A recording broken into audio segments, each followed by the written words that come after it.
From the moment that I wake up, put on my makeup, you were right there with me. Doesn't matter what I go through, you're my breakthrough. You know everything about me. You heard every prayer that came from my heart, and you love me.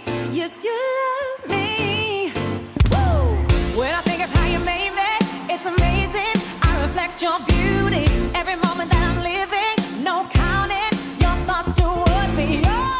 Sharing sedikit ya dari pemaknaan perikop visi kita tahun 2023 ini dari 2 Korintus 4.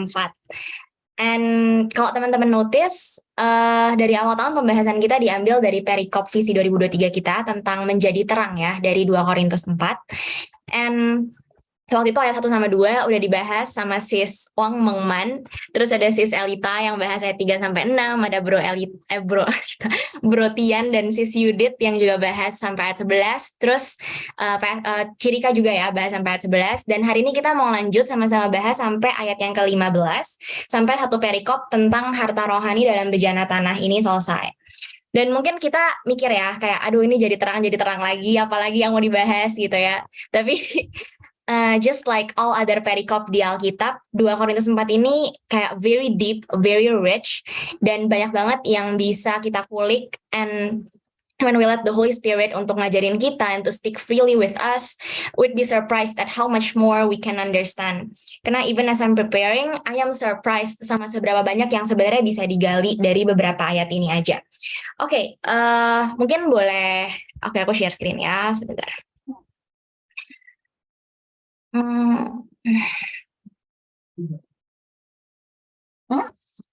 Sebentar.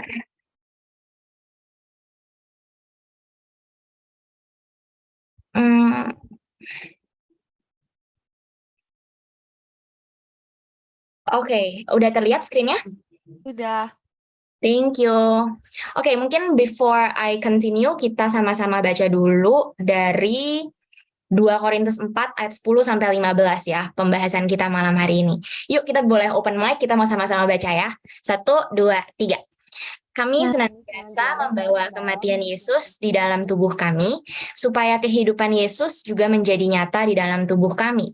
Sebab kami yang masih hidup ini terus-menerus diserahkan kepada maut karena Yesus, supaya juga hidup Yesus menjadi nyata di dalam tubuh kami yang fana ini. Maka demikianlah maut giat di dalam diri kami, dan hidup giat di dalam kamu. Namun, karena kami memiliki roh iman yang sama, seperti ada tertulis, aku percaya, sebab itu aku berkata-kata. Maka kami juga percaya, dan sebab itu kami juga berkata-kata. Karena kami tahu, bangkitkan Tuhan Yesus akan membangkitkan kami juga bersama-sama dengan Yesus. Dan ia akan menghadapkan kami bersama-sama dengan kamu kepada dirinya, sebab semuanya itu terjadi oleh karena kamu, supaya kasih karunia yang semakin besar berhubung dengan semakin banyaknya orang yang menjadi percaya, menyebabkan semakin melimpahnya ucapan syukur bagi kemuliaan Allah. Oke, thank you. Dan hari ini sharingku aku pecah jadi 3 bagian. Yang pertama itu talks about His light in me. Jadi gimana terang Kristus itu nyata di dalam diri kita. Tadi ayat 10 bilang, kita baru baca, kami senantiasa membawa kematian Yesus di dalam tubuh kami, supaya kehidupan Yesus juga menjadi nyata di dalam tubuh kami. Jadi the first point is, we cannot live like Jesus if we don't first die with Him. Mungkin kita bertanya-tanya ya pas baca ayat ini, kayak ini Paulus tuh ngomong apa sih? Maksudnya membawa kematian Yesus itu gimana gitu. Dan by the way, kitab Korintus ini ditulis sama Paulus, and here Paul was saying that the death of Jesus was being spiritually worked inside of him. Paulus lagi ngomong kalau kematian Yesus was not only a historical fact, but it was also a spiritual reality in his life. Kematian Yesus itu bukan cuma fakta sejarah, tapi juga kenyataan yang nyata dalam kehidupan dia. The question for us right now is, do we see that reality? And to make it easier to understand, let me share a story ya. Jadi ada sebuah kisah nyata tentang seorang uskup, terus namanya Tyler Smith, and dia pernah punya satu pembicaraan sama seorang anak muda gitu. Waktu itu dia tanya, ketika kamu memikirkan tentang salib Kristus, apa yang kamu lihat? Terus, dan mungkin teman-teman di sini bisa sambil reflect juga ya sama pertanyaan di sini. Habis itu anak muda itu jawab, oh ketika aku melihat salib Kristus, aku melihat Yesus dan 2 orang penjahat yang juga disalibkan di kiri kanannya dia. Terus uskupnya tanya lagi gitu, apalagi yang kamu lihat? What else do you see? Dan anak itu jawab, oh aku lihat ada tentara yang lagi lempar undian, atau what do you guys see? Dan uskup itu jawab, kalau hanya itu yang kamu lihat, saya pikir kamu akan menghadapi banyak tantangan dalam kehidupan kekristenan kamu. Karena ketika saya melihat salib Kristus, saya melihat Taylor Smith yang lama, aku melihat diriku yang lama disalibkan bersama Kristus. Nah, ketika kita melihat salib Kristus, do we see ourselves crucified on the cross with Jesus? Apa sih makna kematian Kristus buat kita? Has it changed your identity? Udah belum kematian Kristus itu mengubahkan identitas kita? And pertanyaan sang uskup ini cukup menohok ya sebenarnya. Kayak kalau direnungkan, when I first read this, itu juga menohok buat aku. Tapi setelah aku renungkan sebenarnya kayak, iya sih benar juga. Karena if I struggle with a certain sin atau with something, usually the very first verse I confess itu 2 Korintus 5 ayat 17. Teman-teman yang dekat sama aku mungkin tahu ya, ini ayat favorit aku banget gitu loh. Kayak, kamu bukan lagi ciptaan lama, tapi kamu udah jadi ciptaan yang baru gitu. I mean it's kind of funny, karena mau deal sama dosa, tapi yang aku confess ayat tentang identitas. 2 days ago aku tuh kayak entah kenapa I just felt like meratapi nasib for like 30 minutes, dan gue kayak rasanya pengen mengasihani diri gitu, kayak pengen kilas balik masa lalu kehidupan, terus kayak pengen mengasihani diri aja gitu rasanya. Tapi kayak I knew this was not right. Jadi kayak oke, aku confess gitu, aku Caitlyn yang baru, aku udah jadi ciptaan yang baru, I'm not the old me anymore. Dan the question is, udah belum kita melihat diri kita dengan identitas yang baru, sebagai ciptaan yang baru? Kayak yang waktu itu, yang minggu lalu Cirika baru sharing ya, kayak salib sebagai identitas yang baru. Karena it's important that we see ourselves udah mati bersama Kristus. Dan bukan kita lagi yang hidup, tapi Kristus yang hidup dalam aku, dalam kita. Kita perlu percaya dan memegang identitas yang baru. Kalau kita bukan manusia lama, tapi manusia baru. Karena mempercayai identitas yang salah akan bikin kita hidup kayak orang yang masih kalah. Kita perlu percaya, contoh misalnya Yakub. Kayak we all know Jacob ya, kita baru baca kisahnya Yakub di Kejadian last month di Alkitab 365 kita. We all know Yakub punya anak kesayangan, namanya siapa? Yusuf. Namanya Yusuf. Terus saudara-saudaranya iri, dan waktu saudara-saudaranya masukin Yusuf ke dalam sumur, mereka bohongin papanya kan, mereka bohongin si Yakub, mereka bilang kayak, oh Yusuf itu udah diterkam sama binatang buas, terus dia udah meninggal gitu. Dan sebenarnya kan kayak Yakub itu percaya sama omongan anak-anaknya gitu, and he lived as if Joseph had died. Ingat gak, makanya di akhir Kejadian tuh pas kayak Yakub tahu kalau Yusuf masih hidup, dibilang kalau semangatnya bangkit lagi gitu. Karena sebenarnya he has lived his whole life, Jacob has lived his whole life as if Joseph had died. Tapi kan sebenarnya throughout all the time, Joseph was not actually dead. He was alive the whole time. Tapi because Jacob believed the lie, Joseph might as well be dead. Like in Jacob's reality, Yusuf anak kesayangannya itu udah mati. Same thing with us gitu ya. My point is that Christians, we have been set free. You and I, we have been set free. Kita sudah dibebaskan dari belenggu dosa, dan kita bisa menang dari dosa. Kita sudah disalibkan bersama dengan Kristus, Roma 6 ayat 6. Tapi kalau setan masih bisa bohongin kita dan bilang kalau kita belum bebas, kita nggak jatuh dalam dosa, kita nggak bisa menang, ya it might as well be true for you. Because Joseph was not actually dead, but because Jacob believed it, it may as well be so. Karya salib Yesus itu udah nyata untuk kita. Kita udah jadi ciptaan yang baru. Tapi kalau kita masih mau dibohongin sama iblis, kalau kita masih sama aja kayak dulu, kalau kita masih the same person yang nggak bisa lepas dari rokok, yang nggak bisa lepas dari alkohol, dari porn, dari the same person yang dari kecil selalu not as good as the older sibling, yang nggak layak dikasihi, yang masih jadi korban because of what happened in the past, yang hidupnya pasti biasa-biasa aja because orang tua kita, kakek nenek kita juga biasa-biasa aja. Ya, that reality may as well be true for you. Because identity is very important. Ingat juga ya, waktu itu 2 weeks ago, Kotian sama Ciyudit juga bagi tentang identitas. And pernah dengar gak sih quote yang it took 40 days to get the to get the Israelites out of Egypt, but it took 40 years to get the Egypt out of the Israelites. Tuhan harus ngeluarin the Egypt out of the Israelites karena identitas itu sepenting itu. Akan sangat sulit untuk bangsa Israel untuk bisa live like how God want them to live kalau mereka masih lihat diri mereka sendiri sebagai budak di Mesir. His light in us, terang Kristus di dalam diri kita, means kita sudah terima terang Kristus itu dan nyata kalau terang Kristus itu beneran ada di dalam diri kita. Dan nyatanya gimana? Dengan kita benar-benar menghidupi kehidupan yang menyangkal diri dan memikul salib. Karena kalau kita hidupnya masih nggak ada bedanya sama orang-orang di luar sana, yang go to dictionary-nya masih versi Taman Safari, dan go to self-healing-nya masih mabok dan pulang jam 5 pagi, gimana kita bisa bilang kalau terang Kristus nyata dalam hidup kita? So let's reflect ya. Sudahkah salib menjadi identitas yang baru bagi kamu?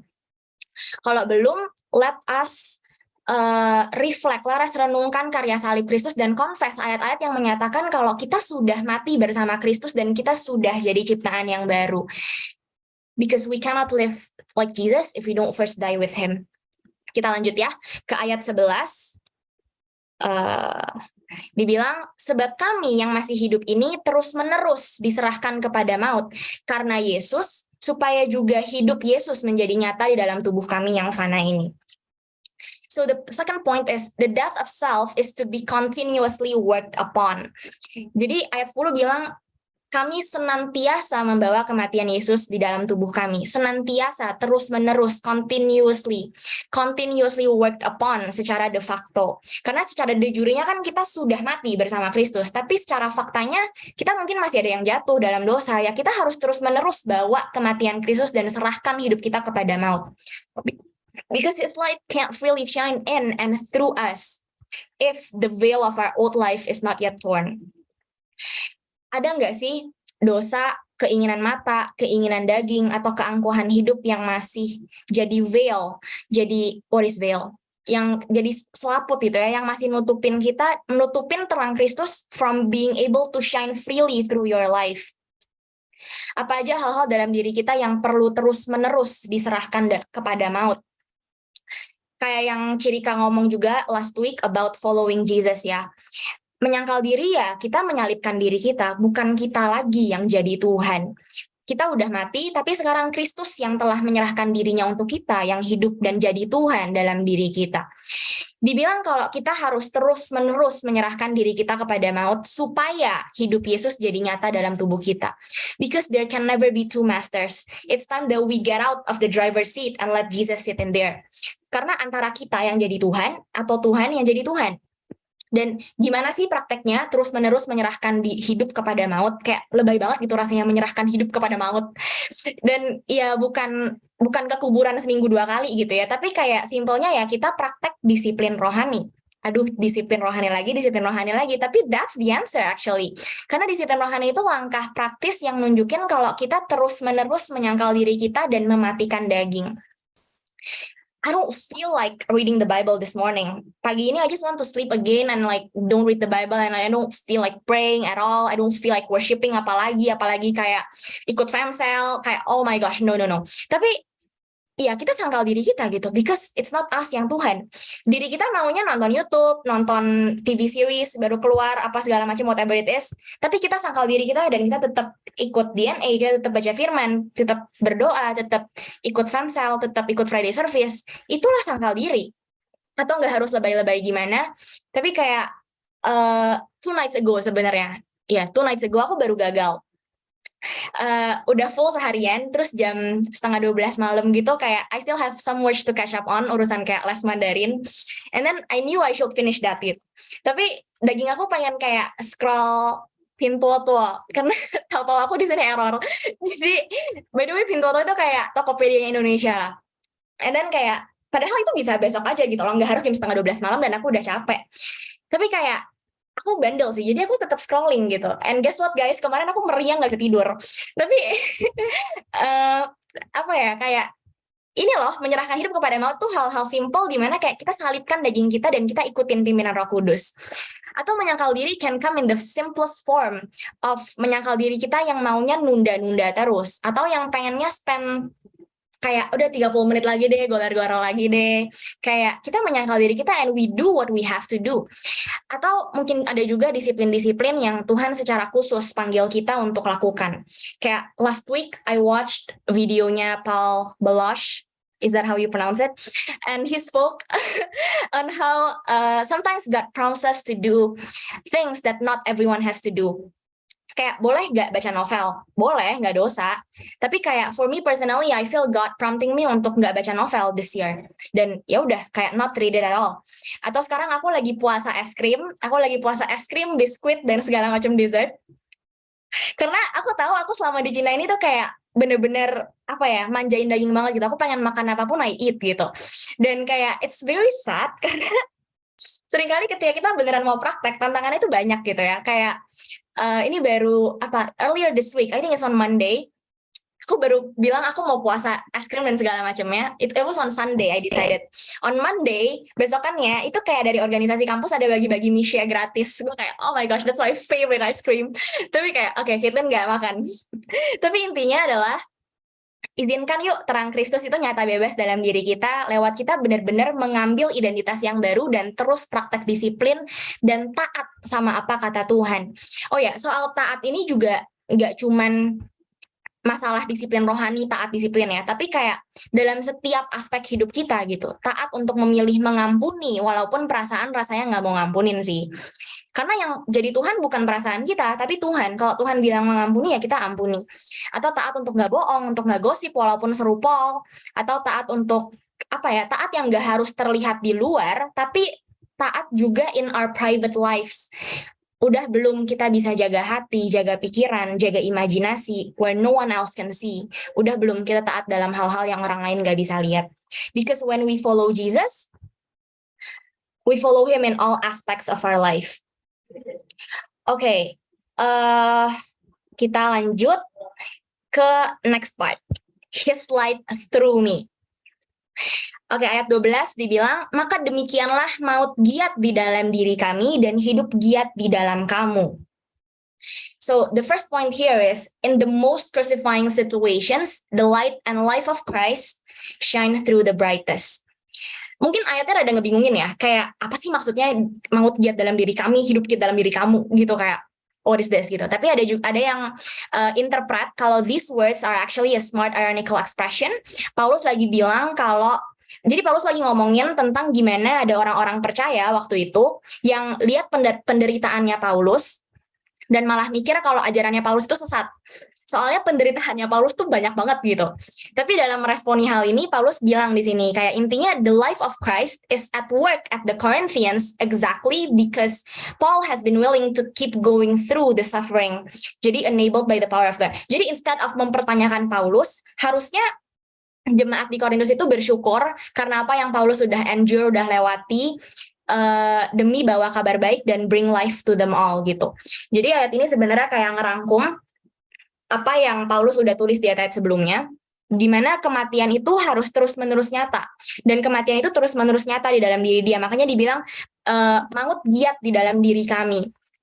Jadi, hidup dia itu kayak nyata banget kan. Maut itu nyata banget dalam dirinya Paulus lewat gimana dia terus-menerus ditindas, dianiaya, dan segala macam gitu. Bener-bener sampai mati dagingnya, hancur diri sendirinya, because there are certain fragrances that God can only release through a broken vial.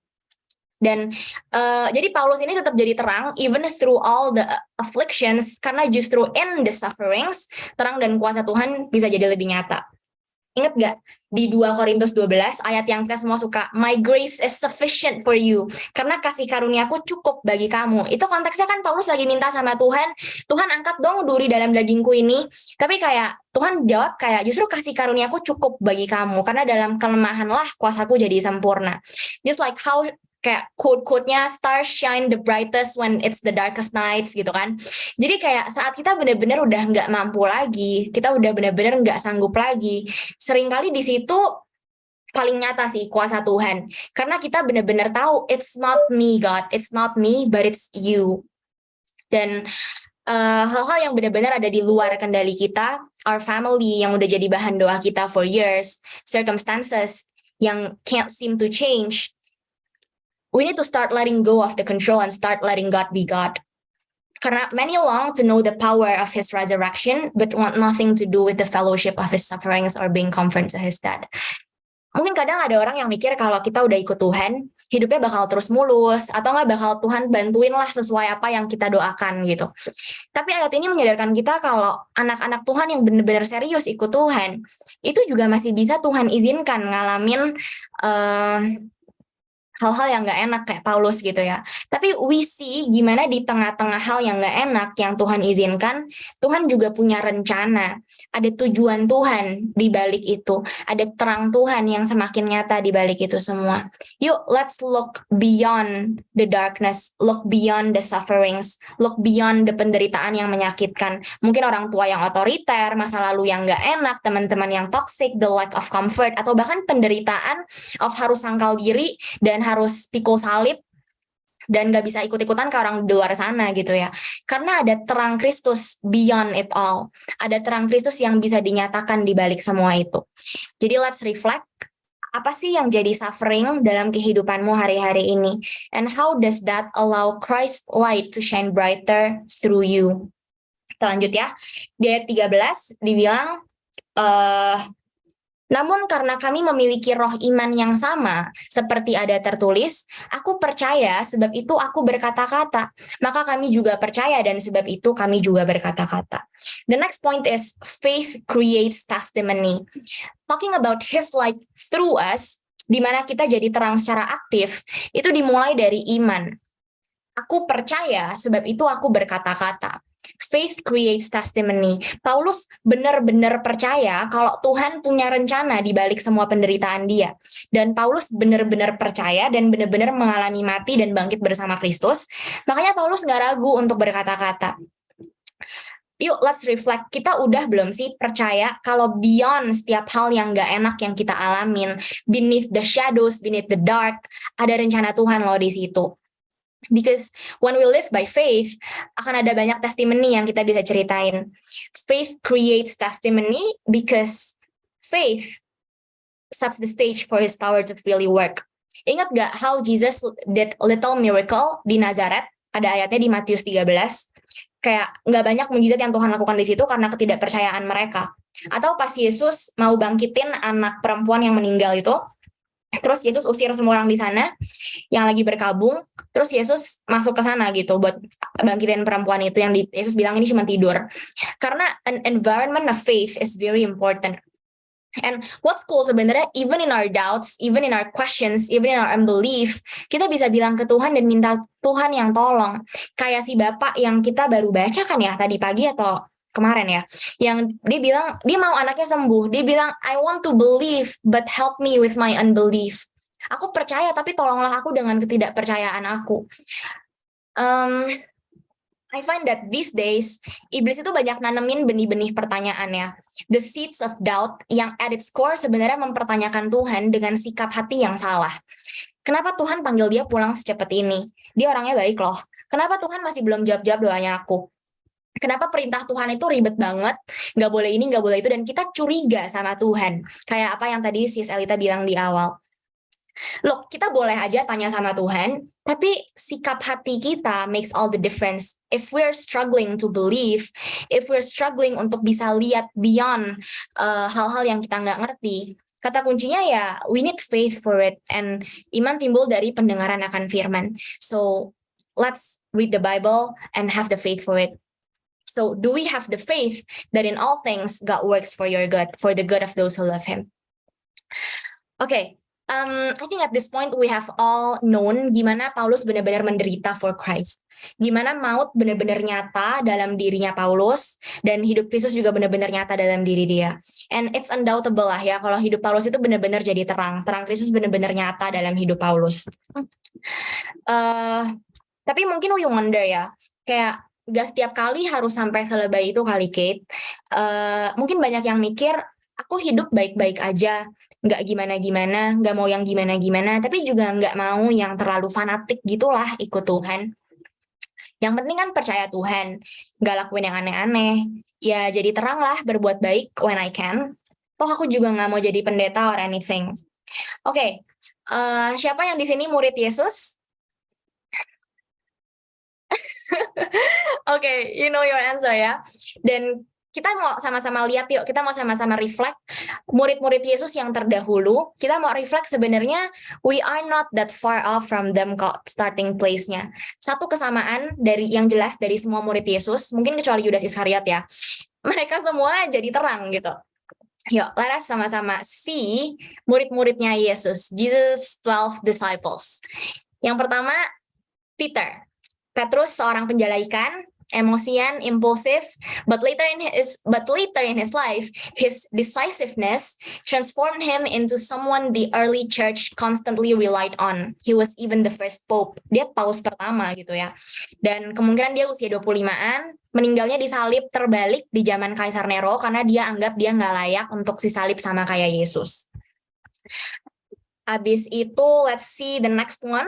We have Andrew atau Andreas, saudaranya Petrus, dia juga seorang nelayan, dan berdasarkan sejarah, Andreas ini nantinya pergi ke Skythia atau wilayah di Eurasia Tengah. Umurnya itu di bawah 20 tahun, hayo siapa di sini 20 tahun, di bawah 20 tahun.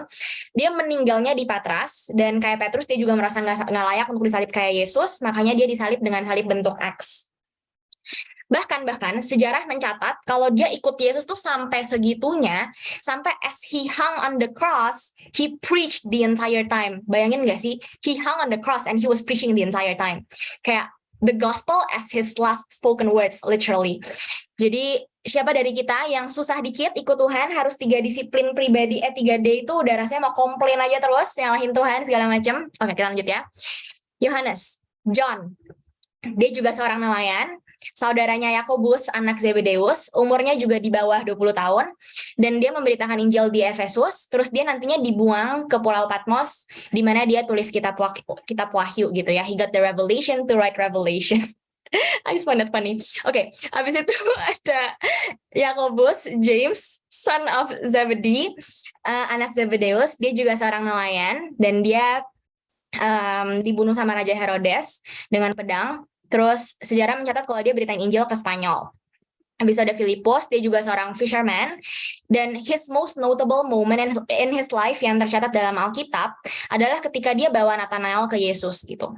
And by the way, maybe we can't all be like a Peter yang kayak berani ngomong apa segala macam, but we can always be like a Philip, bring one more soul to Christ, always.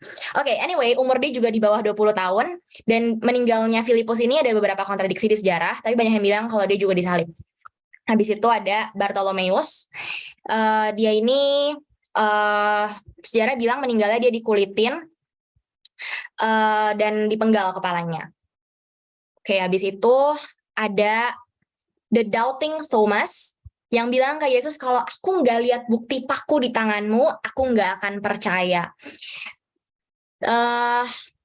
Tapi bahkan Thomas yang nggak percaya ini laid the foundation for evidence-based faith and for our belief today, who have not seen yet have believed.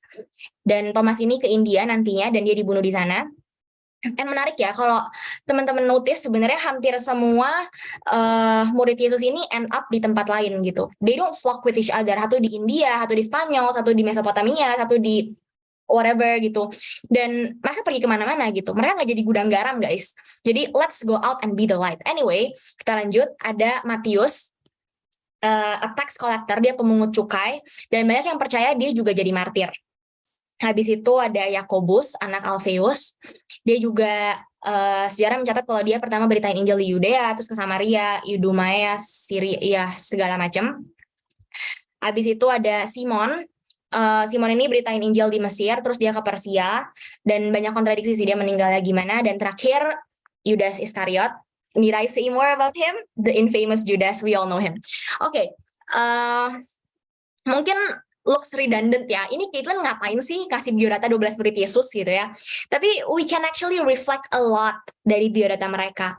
Apa aja sih yang seringkali jadi hindrances ya. Mungkin subconsciously jadi hindrances from us being able to be the light. Let's look at the excuses that we often make. Oke, number 1. Aku punya kesibukan lain.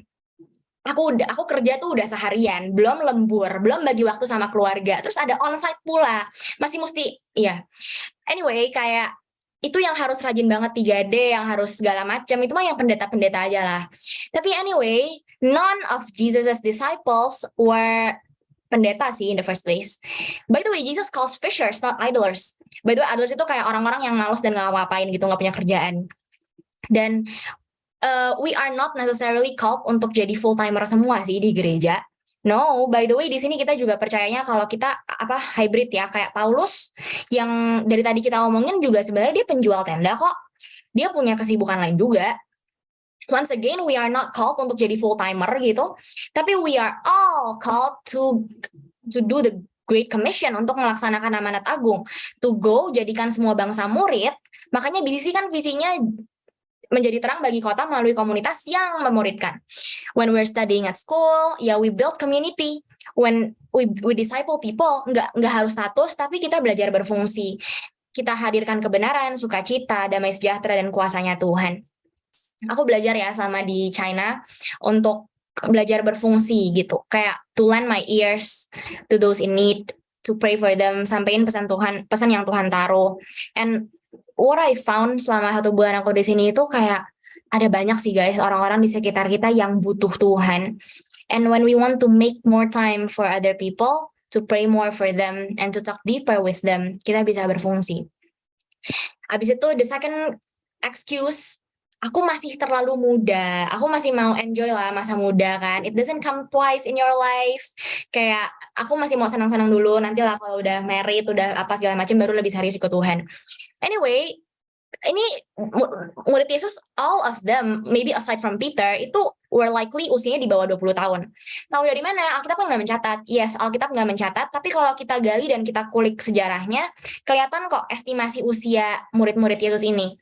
Kalau kita nonton film-film rohani, biasanya digambarinnya kayak Yohanes, Yakobus tuh udah pada jenggotan, semuanya udah pada umur 30-an gitu.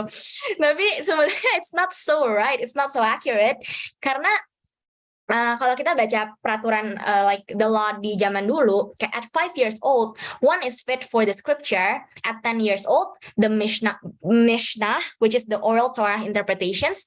At 13, for the fulfilling of the commandments. At 15, the Talmud. At 18, the bride chamber.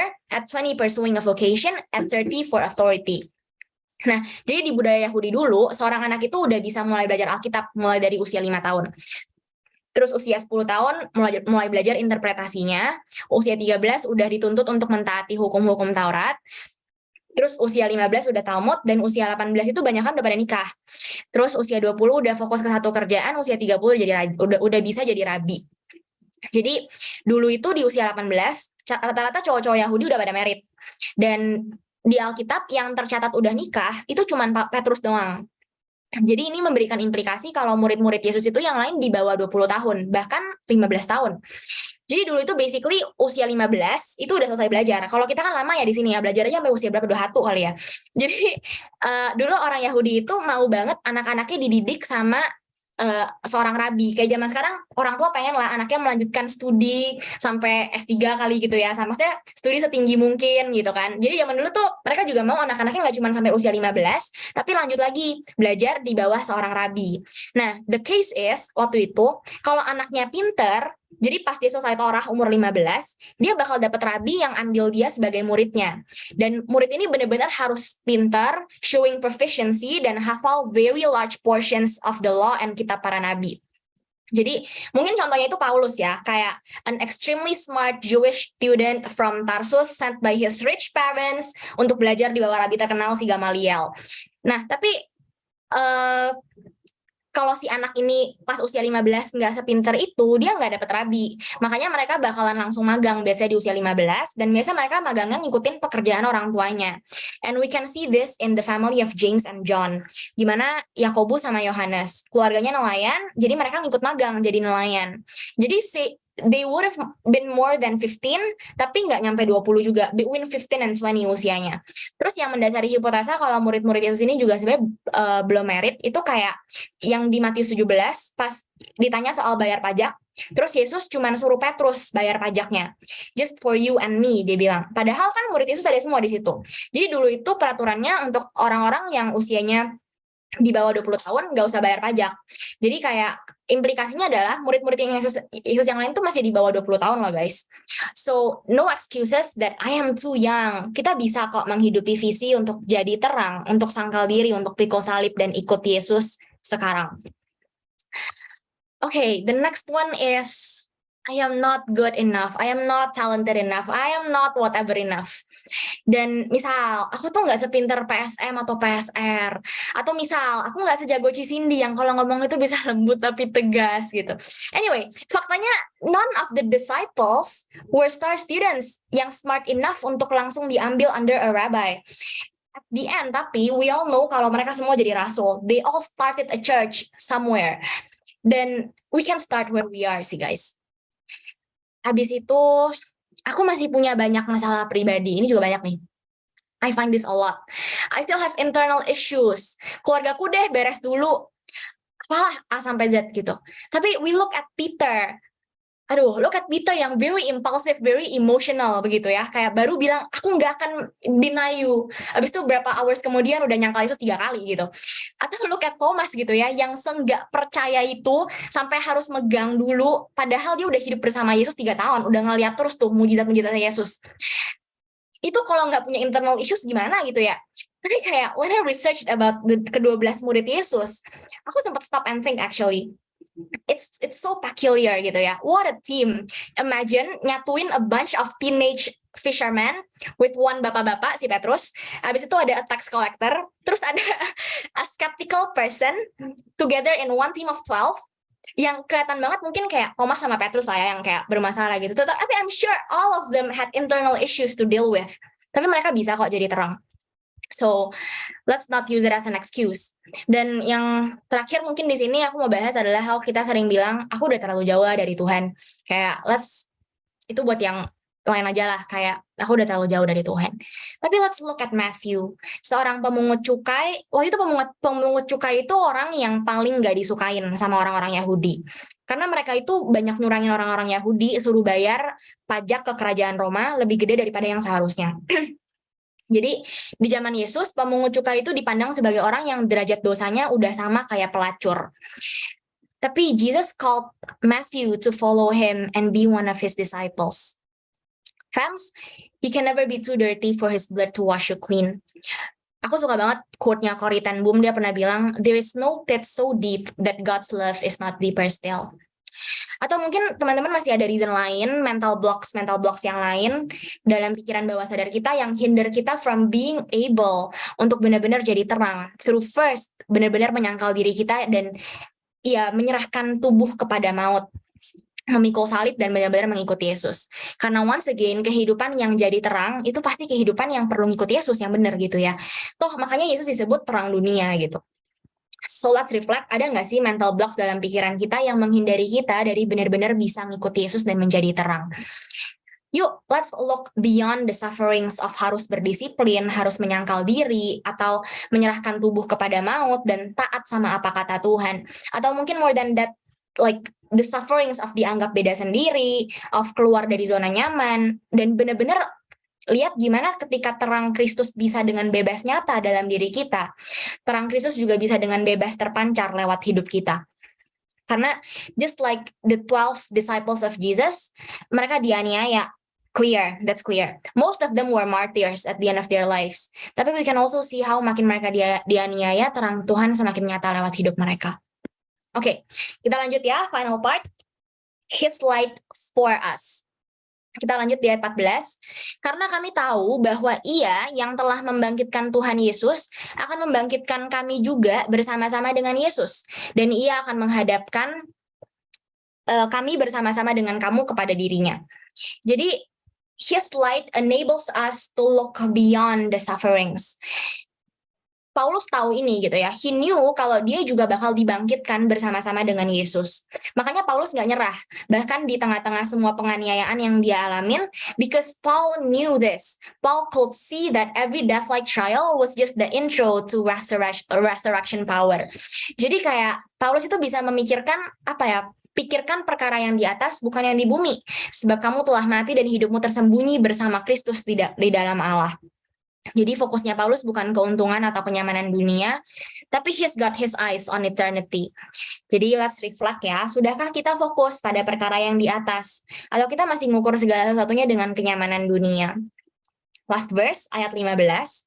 Sebab semuanya itu terjadi oleh karena kamu, supaya kasih karunia yang semakin besar, berhubung dengan semakin banyaknya orang yang menjadi percaya, menyebabkan semakin melimpahnya ucapan syukur bagi kemuliaan Allah. His light enables us to stay focused and live by purpose. Oleh karena kamu di sini, itu tujuan langsungnya Paulus. Jadi hatinya Paulus itu mau melayani jemaat di Korintus dan jemaat di kota-kota lain. Tapi pelayanan Paulus itu juga punya tujuan akhir, yaitu menyebabkan semakin melimpahnya ucapan syukur bagi kemuliaan Allah. At the end of the day, yang mendorong Paulus itu bukan karena Paulus mau melayani manusia, tapi Paulus mau melayani Tuhan. Ultimately, Paul was motivated by the glory of God. Dan seringkali kita yang udah melakukan sesuatu untuk Tuhan, yang menempatkan diri sebagai hamba di hadapan Tuhan, itu lupa salah satu gitu ya. Either lupa tujuan akhir atau lupa tujuan langsung. Kalau kita lupa tujuan langsungnya, kita cuma ingat tujuan akhir. Jadi mungkin kita bakalan jadi orang yang super spiritual tapi nggak napak bumi gitu ya.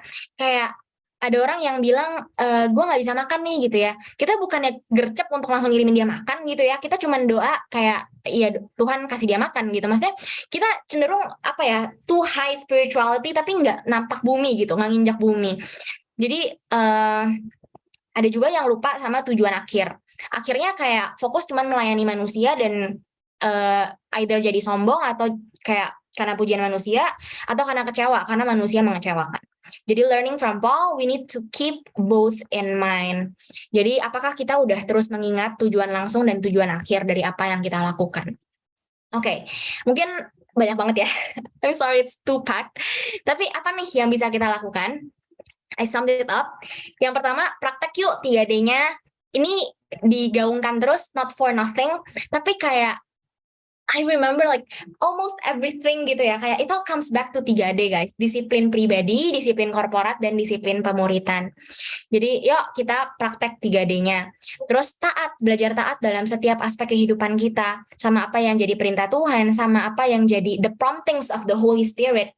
Dan kita mau sama-sama menerima identitas yang baru. Dan yang terakhir, let us reflect gitu ya. Apa sih makna kematian Kristus buat kamu? Udah belum salib menjadi identitas yang baru buat kamu? Sudahkah kamu terus-menerus menyangkal diri dan menyerahkan tubuh kepada maut, in other words gitu ya? Dan yang berikutnya, apa yang menjadi penderitaan dalam hidupmu hari-hari ini, and how does that allow Christ light to shine brighter through you? Habis itu ada nggak sih mental blocks dalam pikiran kita yang menghindari kita dari benar-benar bisa jadi terang? We can discuss more with our DNA dan sama-sama digali ya. Habis itu udah belum kita fokus sama perkara di atas atau kita masih mengukur segala sesuatu menurut ukuran dunia. Dan yang terakhir, apakah kita terus mengingat tujuan langsung dan tujuan akhir dari apa yang kita lakukan? Yuk, let His light shine in, through, and for us, and see and share the light beyond setiap penderitaan yang mungkin kita alami. Okay, that's all from me. Thank you. Hai BCC Families, hope you are blessed dengan firman Tuhan yang baru saja dibagikan. Remember, the Bible says, berbahagialah orang-orang yang mendengar dan menaati firman Allah. So, together, let's try to put today's God's word into practice. Aku juga mau encourage untuk kita bisa sama-sama follow BCC Instagram dan juga subscribe to our YouTube channel supaya kita bisa terus diperlengkapi dan bertumbuh bersama dalam menjadi semakin serupa dengan Yesus. Bagi teman-teman yang membutuhkan dukungan doa, konseling, ataupun mencari komunitas untuk bertumbuh, you are very welcome to DM us on Instagram atau juga melalui email pada alamat yang tertera. See you soon ya BCC Families. God bless!